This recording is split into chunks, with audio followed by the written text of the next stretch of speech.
আসসালামু আলাইকুম। কালকে গিয়েছিলাম ১৯ বছর পর আমার বাবার বাড়ির একদম কাছে যে ফুচকার দোকান, বাসন্তী ফুচকার দোকান। এটা আগে বাবুলের দোকানের ফুচকার দোকান ছিল, তো এরপরে এটার নাম চেঞ্জ হয়ে বাসন্তী ফুচকার দোকান হয়ে গিয়েছে। তো অনেক বছর পর আবারও এই ফুচকাটি খেয়ে আজকে ভীষণ ভালো লাগলো। আমার সাথে গিয়েছিল হচ্ছে আমার ভাবি, আমার মেয়ে আর আমার ভাস্তি। আমরা ভীষণ এনজয় করলাম সন্ধ্যাটা।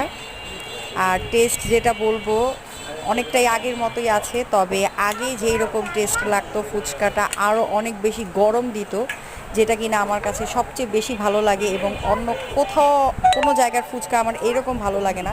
শুধুমাত্র এই গরম গরম সার্ভিংয়ের জন্য আসলে আমাদের জায়গার সেই ফুচকাটা আমার কাছে বিখ্যাত। তো মোটামুটি গরম ছিল, আলহামদুলিল্লাহ ভালোই লেগেছে খেয়ে।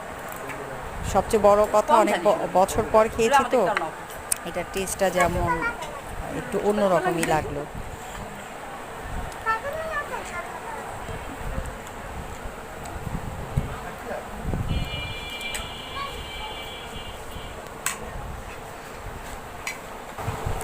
আসসালামু আলাইকুম। কালকে গিয়েছিলাম আমার বাবার বাড়ির কাছের একদম একটা ঐতিহ্যবাহী